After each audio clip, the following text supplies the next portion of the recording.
Welcome to another Boilers Extra podcast. I'm Nathan Baird from the Indy Star here in snowy Indianapolis.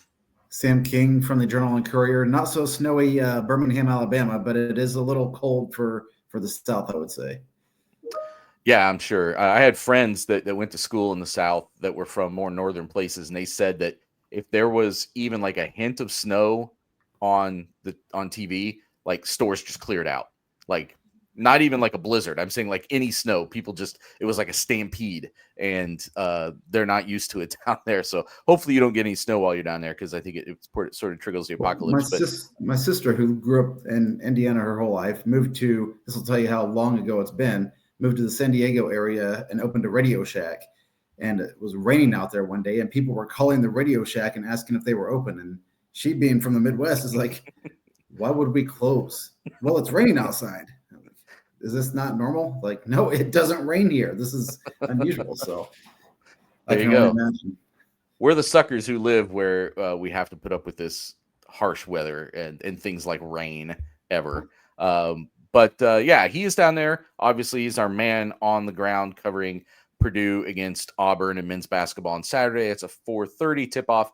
Big game, maybe less big if Auburn's Johnny Broome can't play. We're going to get to that later on. But first, we're going to talk about football, because it's obviously been a busy week for Barry Odom, putting together his staff, getting a big roster addition, getting some clarity on which players aren't coming back. We're going to start talking about the coaching staff, though, because that's obviously been what the most intrigue has been about, who he was going to bring with him from UNLV and who he was going to bring with him from outside places. So I'm just going to run down this. We're not going to do a deep dive into each of these guys. There's going to be time for that down the line. We will probably do that as those guys get to West Lafayette, or more importantly, as we get to contact them after they get to West Lafayette. We'd like to have some sense, right now what we're kind of analyzing is just what we've read. So to some extent, yeah. Just the research that we've done and the things people have reported, but we're still getting to know them. We haven't gotten to know them. Once we meet them in person, I think there'll be a chance. And Purdue's going to, roll them out in the way that they've done this. They just did it 2 years ago, so they know how it goes. But here's what this staff's going to look like. I'll start on defense, because that's really Barry Odom's side of the ball. He brought his defensive coordinator / linebackers coach from UNLV, Mike Scherer. That was an expected hire.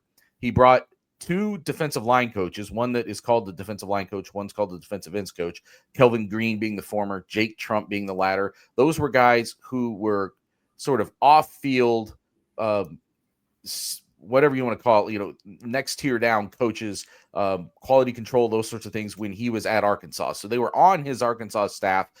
They weren't, one of the 10 countable coaches, but they've been involved in, major college football. And then to coach the defensive backs, Charles Clark, who has been a number of places, Memphis, Colorado, Oregon, Ole Miss, obviously some big-time football played at those places. On offense, he did not bring his UNLV offensive coordinator, and we knew early, at the latest, it was like early this week that wasn't going to happen. But he did bring Josh Henson, most recently at USC, a guy who was the offensive coordinator at Missouri while Barry Odom was the defensive coordinator.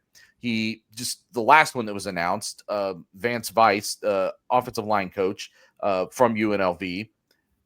Cornell Ford, who was his running backs coach at UNLV, has been on his staff for all 6 of his years as an assistant coach. He's going to coach receivers here because they did retain Lamar Connard as running backs coach from the last staff, and his quarterback coach will be Darren Henshaw, who was most recently at UCF, has been at several places, including Kentucky and Tennessee. And then doesn't really fit either side, but James Shebist, the special teams coordinator, also most recently from UNLV. Vance Weiss were both on the same staffs with Memphis and Virginia Tech that Justin Fuente coached. And so there's already some familiarity there. And I think that's one of the first things that jumps out at me.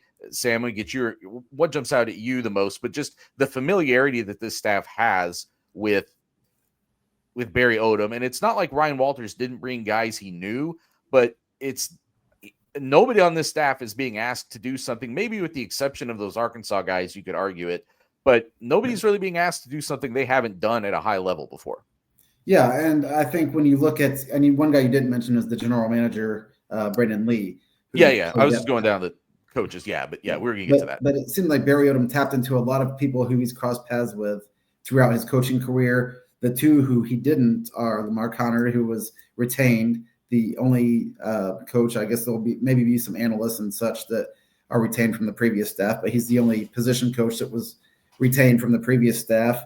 And Darren Henshaw, who's going to coach quarterbacks, which man, he's got a great history as an offensive coordinator, as a college quarterback, as a pro quarterback.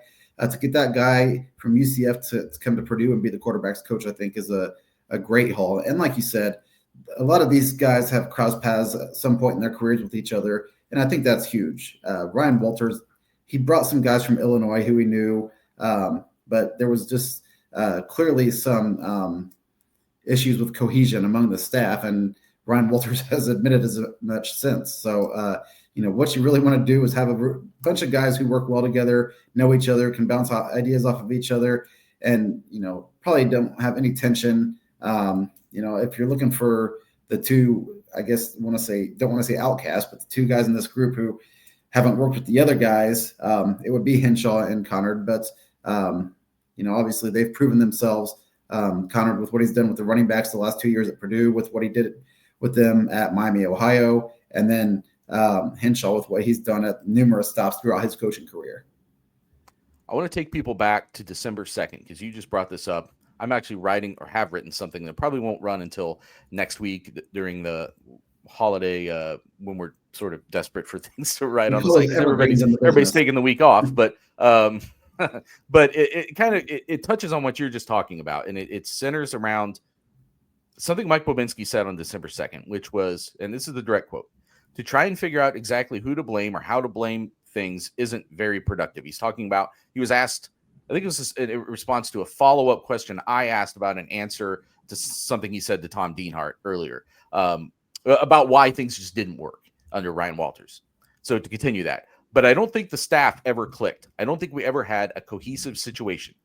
And then later on in that quote, I'm not trying to belittle any of those guys. They're all really good people, but it just didn't collectively work. It just never fit together in a way that was effective and allowed us to execute well, to have schemes that looked sound. It just sort of came apart right before our eyes as the year went on. I thought that was a very blunt assessment, a very honest assessment, and a very accurate assessment from Mike Bobinski, looking back on what we saw. And I think the most important thing, because every head coach, when you watch a staff get put together, continuity and familiarity, that's actually probably better. It's familiarity and trust. Who do you trust to come in and do their job the most? I know it sometimes looks like cronyism or a reward, and I'm sure that sometimes that's in there too. But in large part, it's who do you trust to come do their job to make sure you do your job at this new place you're going to. And when you look back at the last couple of staffs that have not worked here and the couple of staffs that did, Ryan Walters was assembling a staff for the first time. So he wasn't bringing, yes, there were some guys from Illinois that he brought, but it wasn't like he was a head coach bringing the defensive coordinator. Kevin Kane had been a defensive coordinator, but hadn't been his defensive coordinator. That's an important distinction, I think. He was hiring an offensive coordinator he didn't know. The special teams coordinator came a year later, the one that was here last year, Chris Petrilli. And if you go back to Darrell Hazel's tenure, he was not, for whatever reason, and the people in charge at the time aren't here to defend themselves, but decisions were made that he wasn't allowed to bring his staff with him from Kent State. Those are the two biggest failures in Purdue football recent history. The two biggest successes, Joe Tiller brings pretty much his whole staff from Wyoming, or a huge part of it, and Jeff Brom brings a big part of his staff, not to mention his family, with him from Western Kentucky, and things go well. And they go well very quickly. They went from place, you're at a place where you weren't winning, you bring in this guy with his staff, and that wins. And that's where I came back to, is I think one of the reasons I thought they had to get an experienced coach was because he would be able to do this. He would be able to say, these guys have been with me to help me do this job, and that job is why I'm getting this job. Those guys need to come with me. I want those guys with me, and I think those guys believe in me and will come with me. And yes, it's a jump up for some of these guys, for a lot of these guys. Maybe some of them haven't even been at this level before, but that was what jumped out to me the most. Like, this was what I thought this is essentially what I thought this staff would look like before we ever even knew who the coach was going to be hired. That they would bring a couple of coordinators, they would bring other position coaches, and you would get that continuity and that cohesiveness probably from day one. Yeah, and one of the things that I wrote about the Sunday that Ryan Walters was fired was Purdue kind of strayed away from its identity and went with a defensive coach at a place that is known for years and years of these great quarterbacks and tons of yards and things of that sort. And then Mike Wabinski said a day later, we're not necessarily going to go find an offensive coach. We're going to go find a coach that can win football games here. And he gets a defensive coach who brings two offensive coordinators with him, and Josh Henson, who is the offensive coordinator, did not call plays at USC and will be given those duties now at Purdue, and then another offensive coordinator to come and coach your quarterbacks. So I think, even though Purdue did not hire an offensive-minded head coach, he brought a lot of offensive minds with him, which is, what you kind of have to do. And then what Ryan Walters ultimately did was took over those duties. And I think that Barry Odom is bringing these guys because he knows I trust them, kind of like you said, to do their job and do it well. And I can stay out of their business and know things are going to be handled well. And I can just kind of oversee, my part of it versus kind of jumping in and taking things over when it doesn't go well. The guy on this staff that personifies this the most to me is James Shebus, the special teams coordinator. And so he's coming from UNLV, been there the last 2 years, to Purdue. He also went with Justin Fuente from Memphis to Virginia Tech. He also went with Houston Nutt from Arkansas to Ole Miss. So this is the third time he has done this. And the first two times, like full disclosure, both Fuente and Houston Nutt were eventually fired from the second job they went to. However, they were both situations where they were taking over. Like Frank Beamer had a long history of success at Virginia Tech, but wasn't like having great seasons at the end before they made a change. And I think Arkansas had really dipped. Ole Miss had dipped. I think it was Coach O that was there, and they were winning like 2-3 games a year before they hired Houston Nutt.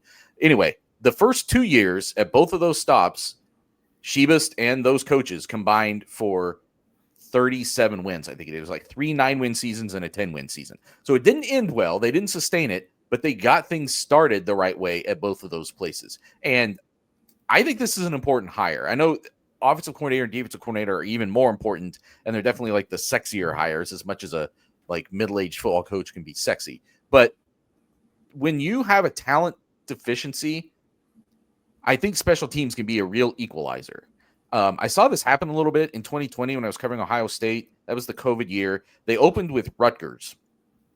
They opened with Nebraska, but they played Rutgers early that year. And it ended up being a much closer game than it needed to be. And part of it was that Greg Schiano had just gotten back there. And one of the things they did was like just come up with a bunch of trick plays and weird stuff in special teams that they got some big gains on and kind of flipped the field a few times. Like, I'm not saying that it didn't lead them to an upset. I don't think it's going to lead Purdue to a big upset probably next year. But in some of these games that were there hanging in the balance, like one special teams play would have made the difference. Actually, it did.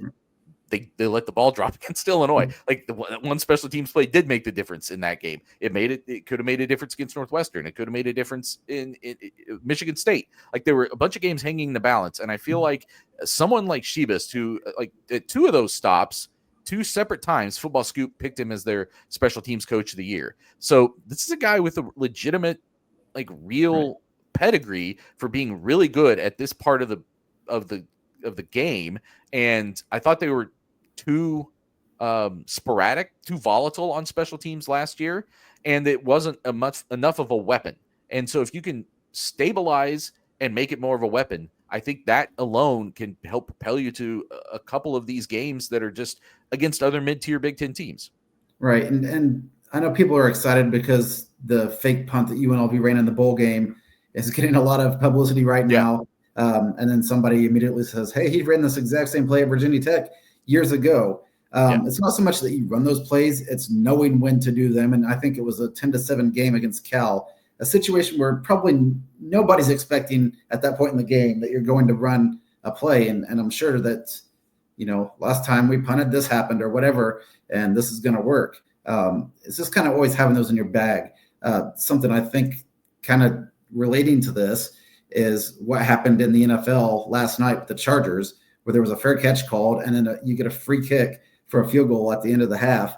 And a lot of people didn't even know that rule existed. And the Chargers are like, no, we practice this every single week for the situation. It might come up in a game. And sure enough, it did. That hadn't happened in a game since like the 70s. Like, yeah. But it's just a thing to be aware. It's just the awareness. Awareness is a huge part of it. Right. And now you have a coach who's been coaching special teams for a long time at a lot of stops at major colleges. I think this is a huge bonus. And I kind of pre-wrote that he was coming just on an assumption. And then it just hung there. And then somebody who's, I don't know if they're in with the UNLV or they're just a fan, but they were like, I think he's going to retire. He's 60 whatever years old. And retiring in Las Vegas is not the worst thing in the world. But retiring anywhere sounds pretty good to me. I got about 20 years to get there, but go ahead. Except in snowy Indianapolis, where you've got to dig your car out, and even so. But yeah, I just think that this can be a difference maker in the games. Where even the Wisconsin game last year, which got out of hand in the second half, it was very much back and forth, and then you make some special teams blunders and open the door for Wisconsin at home with a backup quarterback, and it kind of steamrolled from there. You're probably not going to win a lot of games because of your special teams specifically, but you can lose games because of your special teams if you're not adequately prepared. Like I said, we're not going to do deep dives on everybody, but we should talk a little bit about these coordinators. Josh Henson is someone I actually talked to for another article I wrote a couple of years ago when I was working somewhere else, writing about a different assistant coach that he had worked with at Missouri. And he didn't call plays at USC. I mean, that's Lincoln Riley's job. Lincoln Riley is one of those guys that's going to call plays. Although more and more of those guys are giving those duties up. We'll see if Lincoln Riley ever does the same. But he did, I believe, call plays at Missouri, including in some of the really good years there. He was the offensive coordinator / offensive line coach.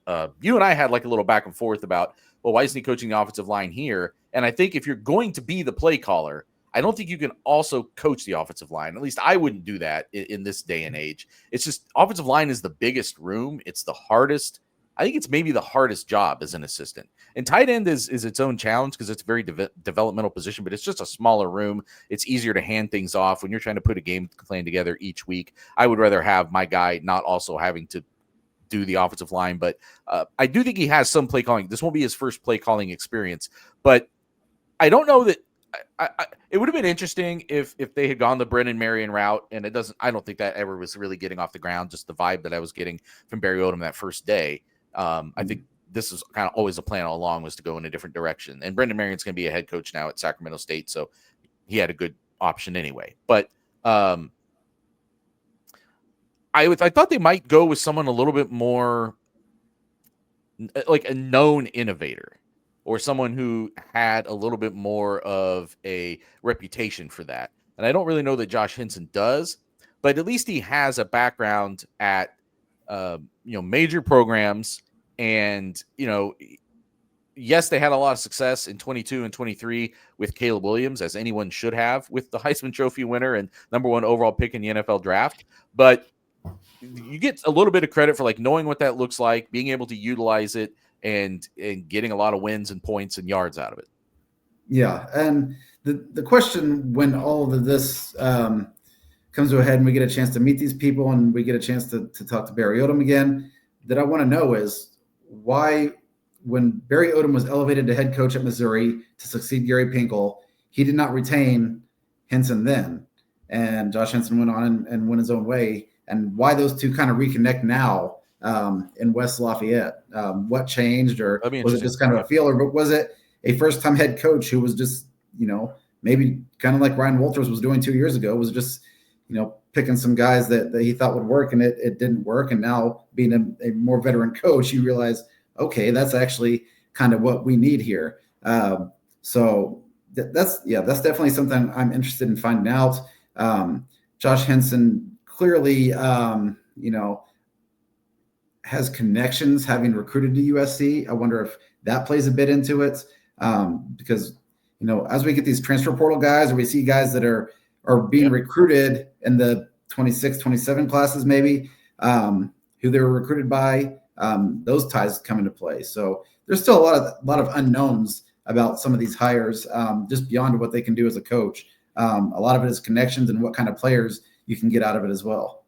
Another thing to remember is USC, the school he's coming from, was this past year a Big Ten member. And there was a lot of discussion last July at Big Ten Media Days about how are these West Coast schools going to adapt to the Big Ten style of play. Well, he knows how to do that. And the rest of this staff is coming in, other than Lamar Connard, on the offensive side of the ball, especially, without much Big Ten experience, maybe no Big Ten experience, now that I'm thinking back through the resumes. So at least you've got someone who has made that adjustment already. Like, he knows he's familiar with the defenses that they're going to face across the board in the Big Ten already. That's one less adjustment that a person on your staff has to make. It kind of, again, goes back to, it's a different angle on that continuity thing that I was talking about before, that, he knows when he sees these defenses this year, it's going to look very familiar because he already watched that film last year when he was at USC. With Mike Shearer, this is someone that is a little bit more of a guy that has been a protege of Barry Odom. Played for him, was a assistant for him, and when he brought him to UNLV, that was like his first big step up. That was his first coordinator gig. They weren't great defensively, frankly, that first year. I thought they sort of won in spite of the defense in some ways. At least the defense wasn't like elite level. The defense wasn't what was driving them to like a 9 or 10 win season. It was actually a lot better this year. The numbers are better this year in the second year on defense. And to me, it's more about, if this was an offensive coach who is hiring this guy as his defensive coordinator, I'd have more questions about it. The fact that Barry Odom's a defensive coach and a former defensive coordinator, and this is the guy he's bringing on, again, it just kind of goes back to that rapport that they already have, the connection they already have. They already know how to make this system work, and now it's just a matter of teaching it to a new staff, who then teaches it to a new group of players. Yeah, and I think Mike Shearer is also 31 years old, if I remember correctly. So he's young, and he's still getting his feet wet, and he's probably a guy who's being groomed to be a head coach somewhere down the line, I would think. He's been with Barry Odom for a long time, so there definitely is that connection there.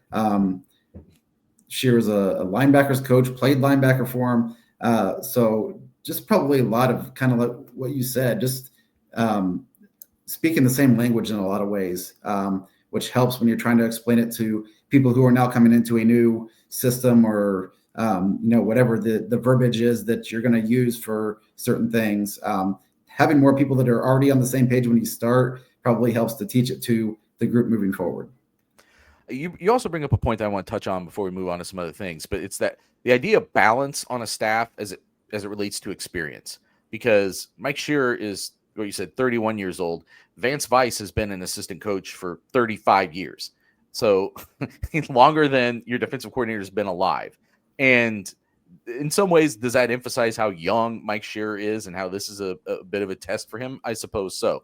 But I think it's also, when you look across the staff, James Shebus, like you already said, an older guy. But then like those Arkansas guys, Kelvin Green and Jake Trump, I don't think are all that old, especially Trump, I think is fairly young. Like, I think you need a balance of both younger assistants who can relate to players maybe in a different way and have a different, sometimes, energy and, they're up and comers. They're trying to prove themselves. I think that dynamic can fit in well sometimes, along with the guys who've been around and seen it all, the grizzled war vets who've been doing this for decades and bouncing around from place to place, as coaches often do. It's just that balance seems healthier to me on paper right now than what Ryan Walters had 2 years ago when he came in. Yeah, and I remember joking with Lamar just a couple years ago, and he's not an old man, but I was like, you're kind of the old man of this staff, right? Because you were playing at Purdue in the late 90s, and for some people like myself, it feels like that wasn't that long ago. For some people, probably specifically some people who were on the staff recently, that seems like ancient times. But I definitely think it's good to have that dynamic where you have people who have coached for a long time. And then you have young people who are climbing the ladder who have somebody, a mentor that they can go to and say, hey, why did you do this? Well, you saw this and you were right, or you were wrong, whatever it is. You can kind of get that, learning tree, I guess, as you continue to elevate yourself, because all of these coaches at one point in time, I believe, or at least most of them, started out as graduate assistants who were working under somebody who just kept asking questions. And if, this business of college football coaching, especially nowadays, is cutthroat. So, if you don't have thick skin and you don't ask a lot of questions and you don't learn, you're not in business very long. And the fact that some of these guys have been there for 3 and 4 decades kind of tells you that, they're in it for the long haul. And now they're trying to help this group of younger coaches who are coming into this do the same and mold that next generation of coaches. And I think you need that very much.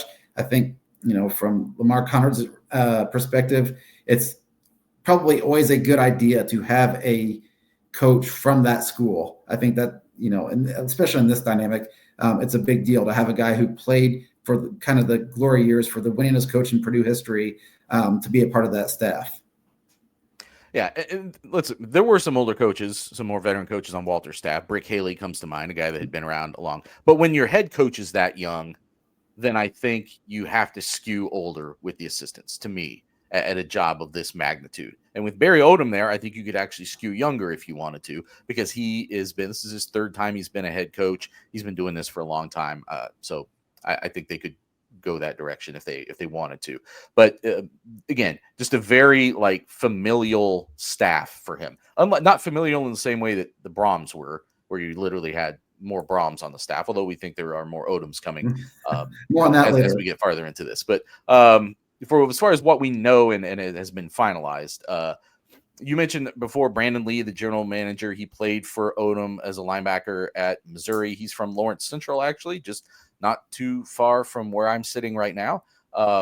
They have not announced yet an assistant GM. I do know that Odom kept a lot of the recruiting personnel during the transition. So a lot of the recruiting personnel who were here with Ryan Walters were kept around to help facilitate the contacts with players in the portal, players who were maybe going to flip from UNLV, players who unsigned players still out there, if there are any that they're interested in.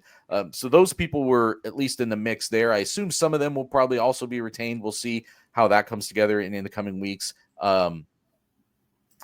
And then Jason Simmons, I think Golden Black first reported that he's going to stick around, director of high school relations, something like that. But we'd expected him to have a role in this new system. And that makes sense to me, because even more so than keeping a Purdue guy around, you're keeping a guy around with great connections throughout this state in terms of just being a longtime high school coach. So that was a smart decision to me. But the general manager spot is important. Like Brandon Lee came from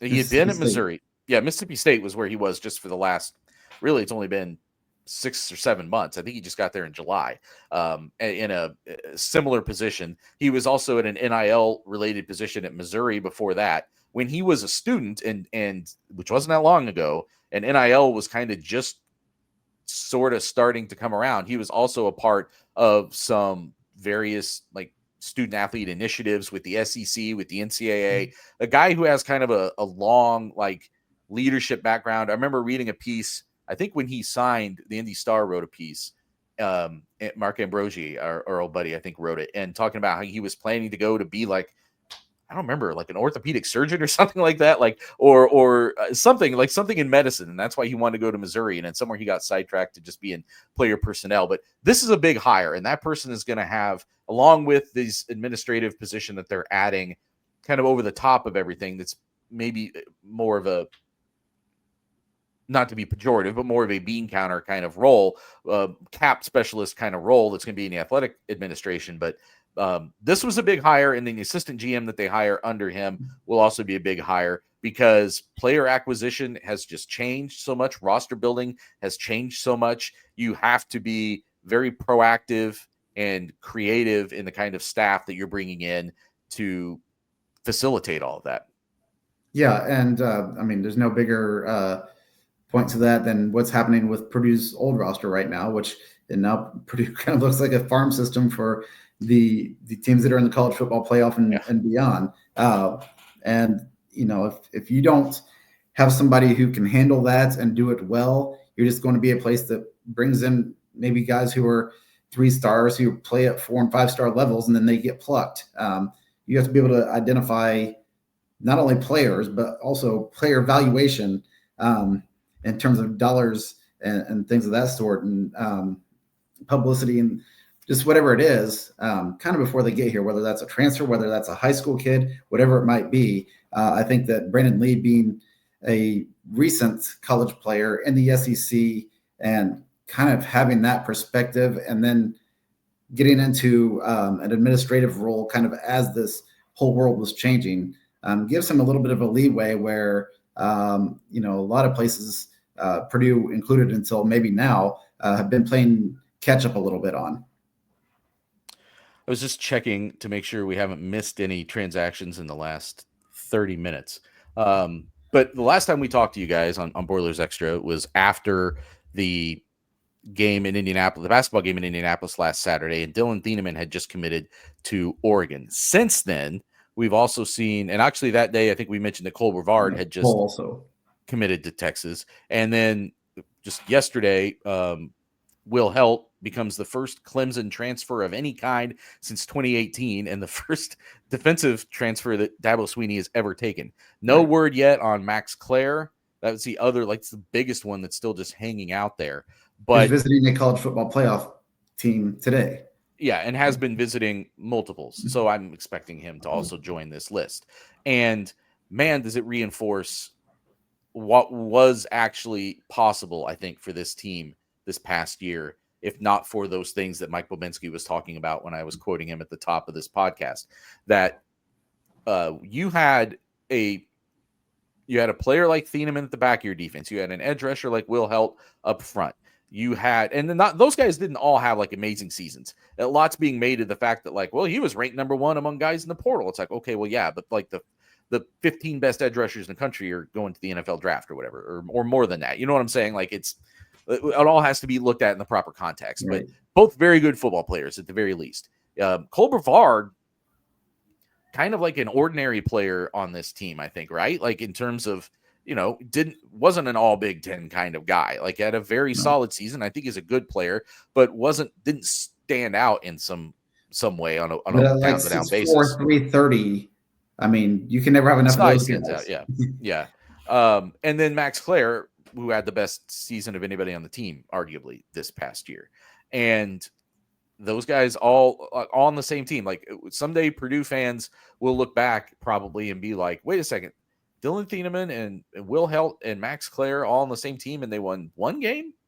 And it was against Indiana State. I think it's going to be hard. It was hard for them to watch it happen in real time. I think it's going to make even less sense as time goes on. And it's, some of these guys are not, it's almost one thing if, like, you pull a coup and get like a top 150 guy to come, and then he gets bought away a couple of years later. There's a certain part of that as much as it hurts, you're like, man, that's just the system. That's just the system screwing Purdue, screwing the little guys. But when you go out and find guys like Dylan Thieneman was passed over by a lot of college football. Purdue identified him, embraced him, brought him in. Max Clare, same thing, like, didn't have a lot of other like upper echelon Power 5 offers. Purdue brings him in. He becomes a standout player. Will Helt, to some extent, same thing. Like, these are the guys that Purdue's program have and always will be built on. You have to identify guys who other people are overlooking, or who the rankings have overlooked, and by that measure, teams overlook them, and make them stars and keep them here. And when you develop them into stars and they go elsewhere, that is the biggest failure ultimately. That is a bigger failure ultimately than the 1-11 to me of the Ryan Walters tenure, that they had players of this caliber here and essentially drove them away with how bad the football was last season. And a guy who was highly recruited is Teron Grant, and there's a good, yep. He's going to Texas Tech, I believe, but he's a guy who had a lot of potential and he didn't get that maybe opportunity like Thieneman got right away or something like that. But he's definitely a player who showed that he could be one of these guys to build your program around. Jerron Tibbs didn't have a great season statistically, but I think he looked like a pretty good player at times for Purdue, and he's going to Kansas State. Just a guy that probably feels like he should be more valued than a guy getting 2 or 3 targets a week as he was the past year. So it's definitely damning to have players that other major conference teams saw on film and said, hey, that guy in our system, he's going to be a lot better player. We can give him this much money and bring him here and turn him into somebody. I think Teron Grant is a guy that probably was going to end up being somebody somewhere, wherever he ended up. But, for the others to come here and, kind of use an opportunity to get on the field early and show what they can do.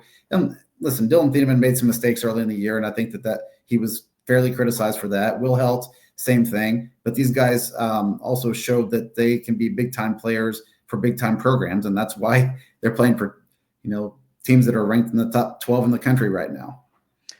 And I really think the money is a secondary thing here. It just is. Because with revenue sharing coming, Purdue could figure out the money for a lot of these guys if it was just about money. But if I'm these guys and I might only have 1 year of college football left, where do I want to spend it? And that's not me being negative towards the staff towards Barry Odom and the staff he's building and the players who are going to be here. But it's going to be a much more volatile experience than if you were to go to a place that is going to look at a 3-loss season as a dip.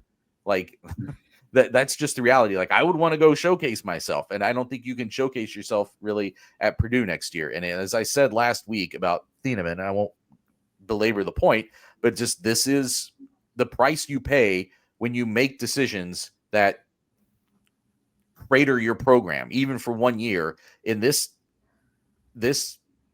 landscape, guys are going to be running out the door to better situations. And I don't really think that the money has a lot to do with that. I don't think the money is that far off for Purdue to have been able to compete for the guys. I'm sure Dylan Thieneman got a nice package from things we're hearing, and maybe these other guys did too. But I don't think that's necessarily first and foremost. I think Purdue can compete on a lot of that stuff. But it's about more than just money. It's about enjoyable football, an enjoyable football experience. And I think it would have been tough to ensure that for anybody around here next year. One guy who is signing up, though, and this was, within just a couple of hours of Darren Hinshaw being announced as the as the quarterback's coach, Malachi Singleton, former Arkansas quarterback, was a redshirt freshman this past year at Arkansas, so his second year there, announced he is transferring to Purdue. And he was not a starter there. He only played in a couple of games. He did come in and lead an upset win at Tennessee, or over Tennessee, I should say. And he played more extensively. His most extensively was in a blowout loss to Ole Miss later in the season, but had good numbers in that game. Actually, I don't know if it all came. I didn't go back and watch the film yet. It might have all been against second string guys in a game that was over. But a guy who was a 4-star prospect, like a top 400-ish in the rankings, went to the finals of the Elite 8 or Elite 11, I should say, competition for people who follow the recruiting stuff. It's a big quarterback showcase every year. Like, has some talent, is an interesting guy. Like, he's a little bit like shorter and I wouldn't say stockier, but like, I think he's about 6 feet, 225, somewhere around there. At least that's some numbers I saw on him. So built different than maybe the prototypical quarterback, but has a good arm, can do some things with his legs. More to the point is just a talent. Like, you've got to go find talent. Enough guys were leaving. And after this announcement came out, Ryan Brown announced he's committed to North Carolina to go with the Bill Belichick era experiment, whatever you want to call it, going on there. But Singleton, this is an interesting prospect, I think. This is an interesting guy to at least inject some kind of excitement to the top of the most important position on the field. Yeah, and some people have responded on X/Twitter, whatever, and things of that sort. They're kind of their opinions, and I think some fans probably wanted a more seasoned, experienced quarterback to come in that you can plug in right away and know he's going to do things. But this whole thing is kind of a transition phase. And I think that from that perspective, if this guy's going to be your starting quarterback, you want a guy who you know is going to play 2 or 3 years with you in doing that. So, like you said, he showed he at least has potential. He was I guess, a bigger time recruit in terms of quarterbacks and star ratings and stuff of that. I don't put as much stock in that as I maybe used to, because you see a lot of guys like some of the players we just mentioned who are now leaving Purdue and going to play for major programs show that, a lot of times guys are undervalued based on whatever measurements or whatever it might be. But I do think that this is a guy that they probably had pinpointed once Purdue, once Barry Odom, and once the staff got in place and Josh Henson and identified, for what we want to do, this is a quarterback that can make it work. I do like the fact that he's kind of a dual threat. I thought, when this staff was coming together, I kind of actually thought, man, Ryan Brown would be pretty good for what Purdue's got coming in. And, then once Malachi Singleton said he was committing to Purdue, Ryan Brown kind of put a tweet out, the emoji with the guy going like, and within an hour, he's gone. So, I thought, maybe it was kind of a time where you could do Ryan Brown with this, but I do like the fact that, the forward thinking probably in this case is that you have a quarterback that can be your starter for multiple years while you get this thing turned around. I had heard that Ryan Brown had met with Barry Odom and that was still considering whether he would come back this week. But again, there are things to like on paper about Singleton. He hasn't had a chance to show a lot of it yet, but he did. Like I said, he came in. I think the situation happened with Arkansas was the starter got injured in the middle of a drive, and then maybe they were even almost like in the red zone or near it, and got hurt. They finished off a field goal drive there, and then he had to lead a touchdown drive. It was like a 4-play, 59-yard touchdown drive, and he ran in from 11 yards for the game-winning touchdown there. It was a huge win for them, beating a top 5 team, a program that hasn't had that kind of success for a while, a huge upset of Tennessee. So he has big game experience. He knows what it's like to be on the field in a huge stadium full of people, rabid SEC experience, and go out and win the game. So that, to me, counts for something. It's a piece of your resume that you get to carry with you. It's a piece of experience that you get to carry with you. They're not done adding quarterbacks, though. I would imagine. Bennett Meredith was the only scholarship quarterback who didn't enter the portal. Sawyer Anderson, pulled out of his signing and went to Arizona, so he's gone. Marcos Davila, we haven't heard a final decision from him, but he has been visiting places. So they're going to need more quarterbacks than 2. They're going to have to go find some other guys. And I would imagine they will find some other kind of scholarship quarterback. And it may even be an older guy who's only around for 1 year. If anything, I think you want to create some competition in that room. I don't think it serves anybody well, including Singleton, if they just give this job to him from day one. Like, he needs to have to compete and win it. And maybe you do find a 1-year guy, but I also would not ever prioritize a 1-year guy over getting someone who could be here long-term, because Barry Odom is not going to be judged by how many games Purdue wins in 2025. They took care of that the last 2 years. Like, that's not the standard now. It's going to it could be very chunky in 2025. What I think he's going to be judged by is what this team looks like in 2026 and 2027. Right. And Singleton's got 3 years of eligibility, so he might be the kind of guy that you're trying to build around for a 2 or 3 year period. Yeah, and we'll get more into the position breakdowns through spring football, I'm sure. But right now, I think the only quarterbacks on the roster would be Singleton, Bennett Meredith, Garrett Odom, and forgot Garrett Odom. Yes, Carson Kitchell. Carson Kitchell, the walk-on from West Lafayette. I don't think, because Christian Gilov is gone. He's out of eligibility. Obviously, Ryan Brown is gone. Sawyer Anderson got out of his national letter of intent. So, it's a pretty thin room, because last year Purdue had 6 or 7 quarterbacks out there every practice, and right now you have 4. You're definitely going to have to add to that. 4, including a walk-on and a true freshman, who, again, Garrett Odom might turn out to be very good, but it's not like he's coming in with a, top 150 recruiting grade or whatever. You know what I mean? Like he seems like he could be a developmental prospect at that position. So even by the Purdue standard. So like, yeah, I think they probably will have to add someone else from the portal. Is it going to be like, could it be something where it's a guy who has been in the MAC and he wants to come up to the Big Ten level or something like just spitballing, but like it could be somebody like that. I've seen before where it's guys who, maybe they've got a grad transfer year left. They've lost their starting job if they ever even had one, but they've been at someplace even bigger. And here's a chance to come here. Again, I hate to keep bringing this up, but Ohio State had a guy a couple years ago who had been at Oregon State and transferred to Ohio State, not because he was going to start for his last year in college, but because he wants to be a coach someday. And he was going to come here and sort of be kind of a de facto assistant coach in that room and only be there for in case of emergencies. Like could be somebody like that, just somebody to bring some stability and some competition to that room, I think would be good. Let's talk basketball, although you're in the heart of American college football down there in Alabama right now, but let's talk basketball because they happen to have one of the best, maybe the best basketball team in the country right now. The KenPom and other analytics sites seem to think that Auburn is as good as it gets. The big news or the big intrigue this week is whether, because this is always set up as a chance for Purdue to get the other side of the equation. All the poison that they'd been doling out to people the last couple of years with Zach Edey, they were going to have to try to eat a big spoonful of it against Auburn and Johnny Broome, who's a 6'10 forward who is leading the National Player of the Year conversations right now. And he's hurt. He got hurt Tuesday night at the beginning of a game against Georgia State that they won by 40-some points anyway.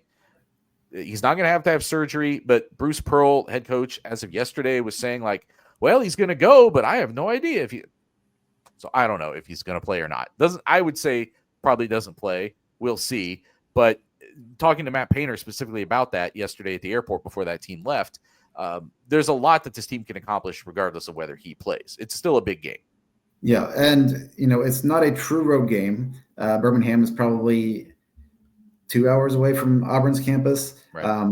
But as Buzz Williams said last Saturday in Indianapolis, you're seeing more and more of these neutral site games because, just the nature of college basketball, and it allows you to get maybe more big time opponents on your schedule by doing it that way. And teams are probably more willing to meet you at a neutral site than to play a home and home, for example.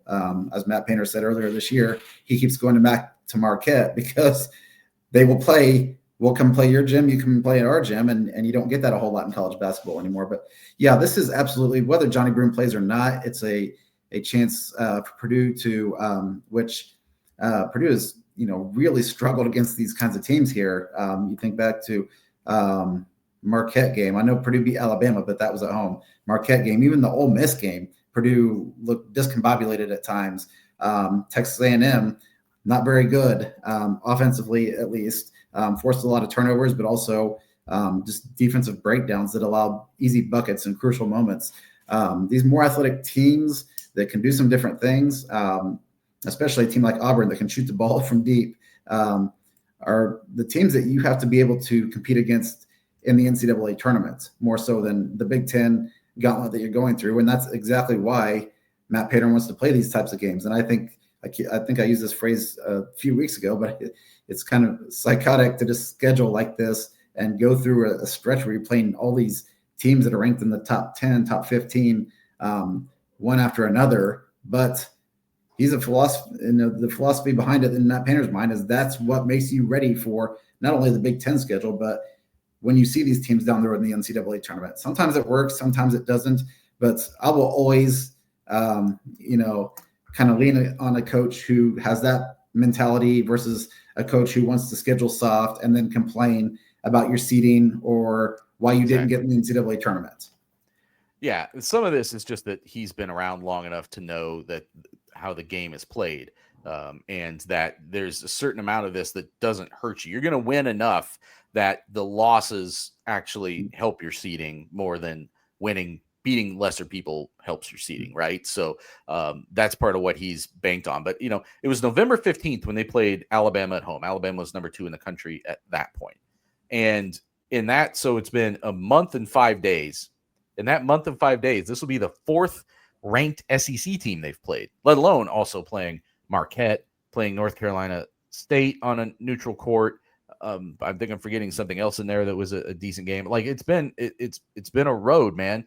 Alabama, Ole Miss, Texas A&M, and now Auburn. And if those all end up being like Sweet 16 teams, it's going to be like last year's schedule. Frankly, they got 3 of them out of the way in Maui last year. But if you see like all 4 of these teams in a Sweet 16 in March, I don't think anybody would be shocked by it, right?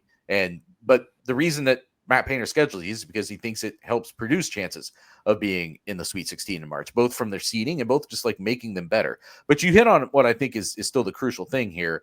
This Auburn team is still very talented. Like Georgia State's not good. They had a huge like Ken Pom win expectancy on that game, or what the spread was, and they went out and like still blew that away even without Johnny Broome. Like they were supposed to win by 30 some, they won by 40 or whatever it was. So this is still a very, very talented. The phrase Matt Painter used was, there aren't many teams that go to the bench and get better, and they do. They've got a freshman guard whose name's escaping me right now, but is very good. They're already pretty fast. He comes in, they get even faster. And I think you hit on it, that it's more about, forget who they're playing. Are they playing better defensively from a fundamental standpoint? Are they taking care of the ball better offensively from a fundamental standpoint? Yeah, and I guess if Johnny Broome doesn't play, the disheartening thing is, after Trey Coppin-Wren came off of probably his worst game of the season, I don't even think it was his worst game of the season. You want him to go against a top-notch player and kind of prove himself and get right. You may not get that opportunity now, but still, the team's not number 2 in the country because it has one player. Like Purdue was very good last year, but there was a game against Illinois where Zach Edey got 3 fouls or whatever it was, and he went to the bench, and Purdue ran away from Illinois after that happened. Good teams are good teams because they're good teams, and not because they have one elite player. And I think that Purdue can, especially, I want to see the guard play comparatively, because when Purdue has been, and even dating back 2 years ago, with these 2 guys in the backcourt, when it has been, at a deficit athletic wise, Purdue has really struggled in a lot of ways. And I think you saw that even recently with Penn State, with Texas A&M.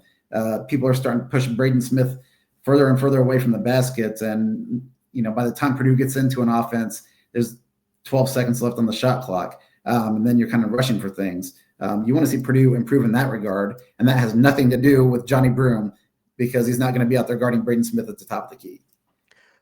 Another thing that could be a factor, Purdue has, I believe, including walk-ons, only one guy, Caleb First, who identifies as a senior, correct? Are any of the walk-ons classified as seniors? No, Caleb First would be the only classified senior on this team. Right.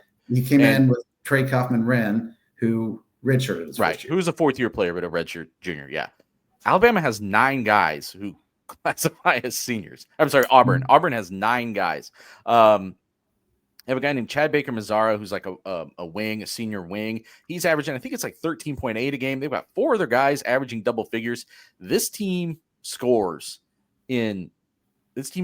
kind of relentlessly in bunches. You just look down their scores. They've had a couple in the 70s, especially in some more lopsided situations. But it's like 94, 102, 83, 85, 90, 78 in a loss at Duke, 98, 91. So they beat Ohio State 91-53.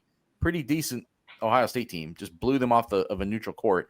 And then this 100 against Georgia State the other night. Like, this team can put up a lot of points. Number 1 adjusted offensive team, adjusted offensive efficiency team for Ken Pom. And the overall score that they have on Ken Pom right now, I've seen multiple people drop this, that it's the highest overall rating at this point of a season for any team in the history of the Ken Pom thing, which now goes back, I think at least 15, 20 years, something like that. So this is a big time team that they're about to play. It's a big time challenge, but I think we've also seen that if Purdue, and you have to give the other team credit for taking Purdue out of what it wants to do sometimes, but at its best, Purdue can play games like this. Purdue can win games like this. It's just a matter of not beating themselves in certain areas so that when the opponent is legitimately beating you, you're not compounding the problem. No, I think that when you think back, and both of these games were at Mackey Arena, which I think Purdue is a completely different team at Mackey Arena than in a neutral setting or on the road. But two games that were kind of track meets were Yale and Alabama, and Purdue just kept scoring and kept scoring and kept scoring. And even though they gave up a lot of points in those games, it never really felt like Purdue was in danger of losing those games. Maybe before C.J. Cox went apeshit against Alabama briefly, but it seems like Purdue can play at that pace. If you want to play Purdue at that pace, maybe even benefits Purdue a little bit. But I kind of just did a gauge, and I don't think the statistics are all true telling how Purdue has done defensively with this new smaller starting lineup, because what's kind of happened is you really have six guys who are playing a majority of the minutes. C.J. Cox is getting some spot minutes here and there, and sometimes playing more than others. But Jakari Harris, even though he's not starting, his minutes weren't really affected all too much by going to the bench. And Miles Colvin, by starting, his minutes have been pretty much the same. The only real difference in the last 6 games, minutes-wise, is Cam Heidi's playing about 10 more minutes a game, and he's being asked to do a completely different thing than he was asked to do when he was coming off the bench. So, but over these last 6 games with this new lineup, Purdue's actually statistically a better team defensively. Now, that's what the numbers will tell you. I don't think that's truly the case. I think that Marshall game skews those numbers out of whack a little bit, kind of like with football, that Indiana State game threw every number that we came up with out of whack a little bit. But I do think that this athletic lineup against a team like Auburn probably is your best situation to compete. Before we sign off, anything you want to say about the week that volleyball has had? The season ends, another successful season by I think most program standards, but then as much consternation as people have had about some of the football transfer portal stuff, that was by and large expected. Like everything that's happened with football, a surge of players into the transfer portal for volleyball. You cover that program pretty closely. Just any read you have on why that happened, what it means, and where this team's going to be a year from now. Yeah, and so what happened for people who don't follow volleyball? First of all, there's some parity in women's college volleyball, not a lot. There's been a handful of national champions for the last 2 decades. The top teams kind of always stay the top teams. Purdue was a 4 seed in its bracket this year, lost in the Sweet 16 to Louisville, who was a number 1 seed. The way the seeding works is the highest seeded team remaining in that region hosts the regional. So Purdue was playing at Freedom Hall against Louisville and ran into a buzzsaw on a bad night. And Louisville, as we found out, playing in the national championship, is a really good team. And Purdue's season ends, even though it was ranked in the top 10 pretty much from start to finish this season, didn't get past the Sweet 16.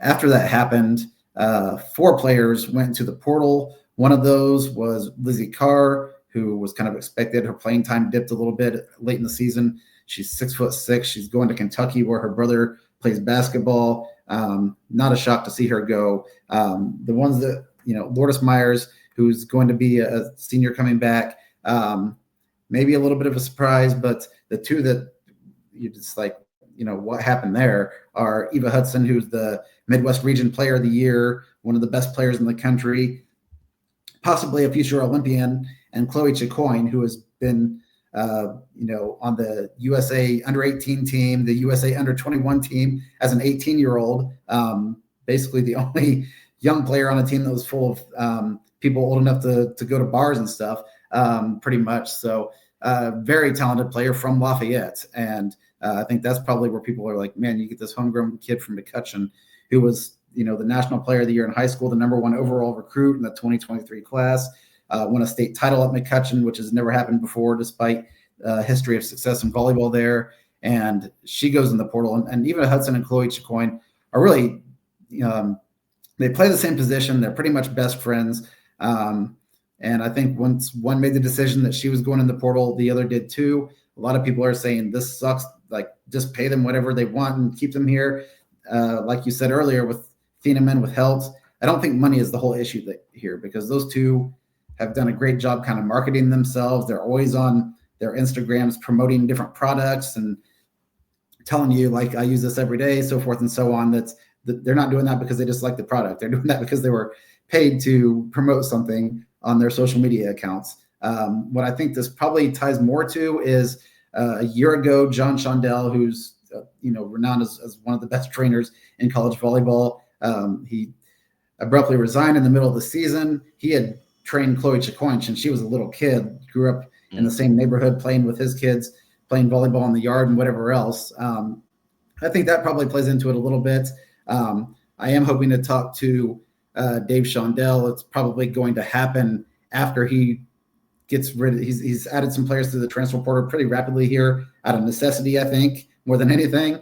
But they're going to wrap up and have a completely different looking roster. And then you can kind of get his perspective and a whole scope of, the exits and the entries coming in. But I think that's, Purdue was one of the teams that going into the season with some of those players that I just mentioned, namely the latter two, and then Raven Colvin, who was a top 10 pick in the Women's Pro Volleyball League draft by the Grand Rapids Rise, and is now exhausted her eligibility, the sister of Miles Colvin from the basketball team and daughter of Roosevelt Colvin from the football glory days under Joe Tiller and so forth and so on.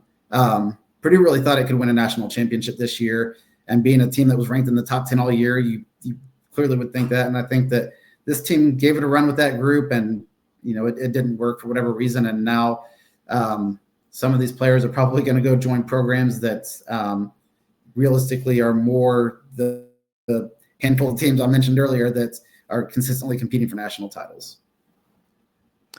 We've gone pretty long. Let's wrap it up there. I don't know if we'll be doing one of these next week, the Christmas week.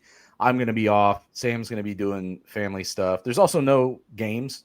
Purdue doesn't play again until Purdue plays Toledo in 8 days after this, or after tomorrow. So maybe we'll throw a quickie at you after the basketball game, just because I think that will be a good maybe time to take the temperature on some basketball things after these first 12 games, because that's the last non-conference road trip and the last big test before the start of non-conference or conference play. They do play Toledo after that, but maybe we'll throw something at you. Don't count on it, but we'll be back to doing these regularly once we get back from the first of the year. There'll be a lot more football editions to talk about, some player editions, a lot of players coming to West Lafayette this weekend for visits, including some guys who've already flipped from UNLV, but some that I think they're trying to flip beyond that.